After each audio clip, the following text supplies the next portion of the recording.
Assalamualaikum warahmatullahi wabarakatuh. Ketemu lagi dengan saya Bidan Aida. Halo calon-calon pengantin di luar sana. Wah, pasti lagi bahagia-bahagianya. Oke, karena apa? Yang mau aku bahas di hari ini yaitu konseling calon pengantin.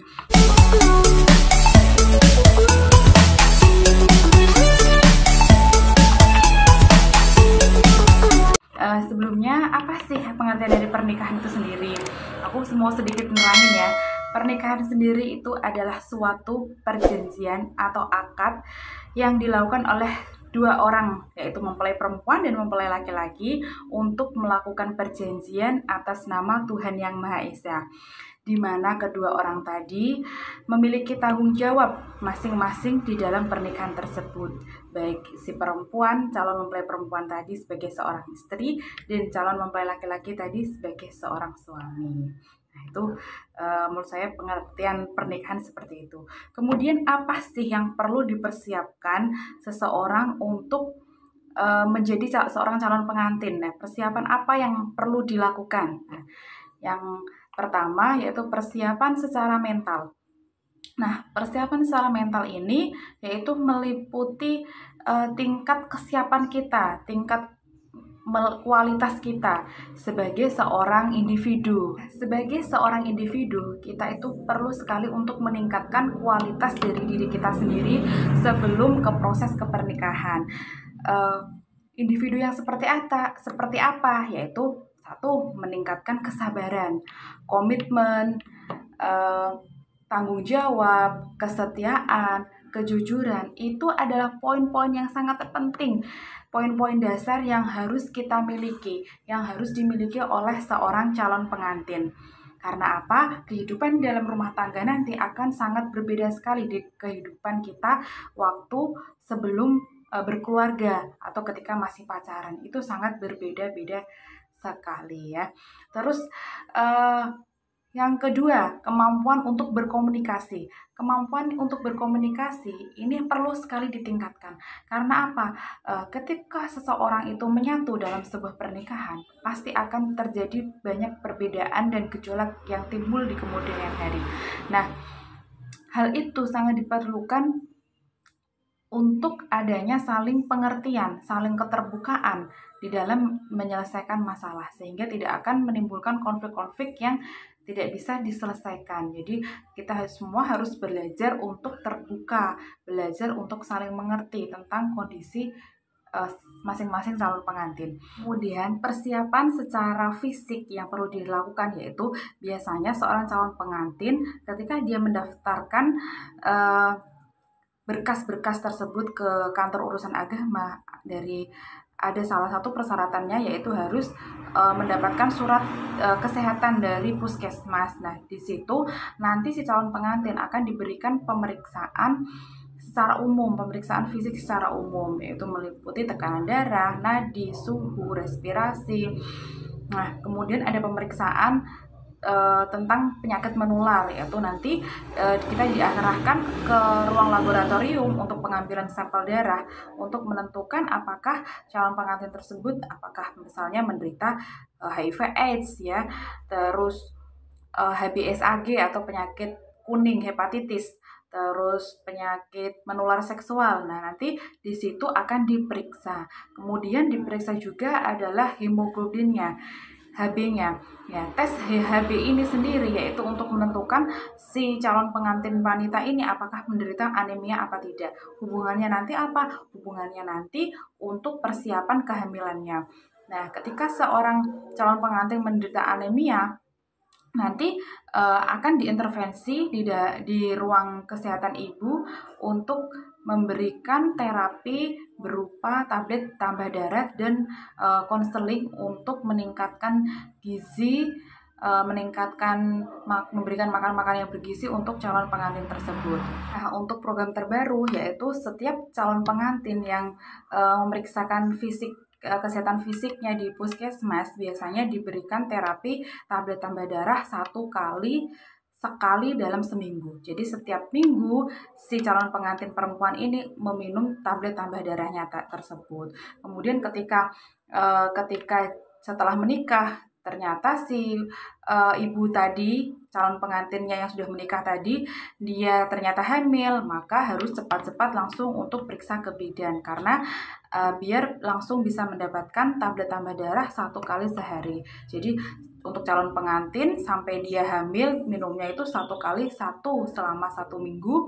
Nah setelah diketahui kalau dia itu sudah hamil, maka minumnya meningkat menjadi 1 kali 1 sehari. Nah, yang tidak kalah penting yaitu adalah pemeriksaan urin. Nah, pemeriksaan urin ini fungsinya untuk mengetahui apakah si calon pengantin tadi dalam kondisi hamil apa tidak. Nah, di sini juga sangat penting sekali. Jadi memang pemeriksaan urin ini juga benar-benar wajib ya, seperti pemeriksaan penyakit menular tadi, pemeriksaan urin juga sangat penting karena untuk menentukan apakah si calon pengantin tersebut dalam kondisi hamil atau tidak. Kalau memang toh hasilnya seperti apa nanti bisa dibicarakan dengan calonnya tadi. Tidak kalah pentingnya yaitu kalau saya mau menyarankan bagi yang punya biaya lebih, untuk lebih baiknya memeriksakan kesehatan reproduksi atau memeriksakan organ reproduksi. Untuk apa? Untuk mengetahui apakah organ-organ reproduksi si perempuan ataupun si calon pengantin laki-laki ini berfungsi dengan normal. Karena apa? Hubungannya nanti dengan keturunan. Nah, setiap pernikahan, setiap perkawinan pasti yang diharapkan adalah seorang keturunan, ya. Seorang untuk memiliki anak, keturunan itu benar-benar sangat diharapkan sekali setelah seseorang itu sudah dalam pernikahan pastinya. Jadi agar tidak terjadi masalah apapun di kemudian hari. Nah, baiknya kalau saya menyarankan itu ada pemeriksaan organ reproduksi atau kesehatan reproduksi. Nah, biasanya ini bisa dilakukan di rumah sakit. Nah, kemudian yang tidak kalah pentingnya yaitu persiapan finansial. Tentunya persiapan finansial ini benar-benar harus dipersiapkan secara matang ya untuk calon-calon pengantin laki-laki maupun perempuan. Nah, di sini diharapkan seorang calon pengantin laki-laki dan perempuan ini harus bisa terbuka dengan calon pasangannya, terbuka dalam hal keuangan. Nah, di mana kondisi keuangan ini juga akan berpengaruh ke setelah pernikahannya nanti, baik itu dari kondisi keuangan si perempuan dan si laki-laki, seberapa besar gaji, seberapa besar pendapatannya, aset yang dimiliki, tabungan yang dimiliki. Nah, ketika merencanakan suatu pesta pernikahan pun itu seperti apa harus dibicarakan secara terbuka, karena finansial itu sendiri adalah untuk mendukung jalannya sebuah pernikahan. Jadi memang kalau sama-sama terbuka, kalau sama-sama saling pengertiannya dan tahu kondisi dari pasangan masing-masing, tentunya nanti dalam menjalankan kehidupan rumah tangganya juga akan bisa selaras dengan yang diinginkan. Jadi kalaupun pesta pernikahannya, kalau menurut saya tidak perlu besar-besaran.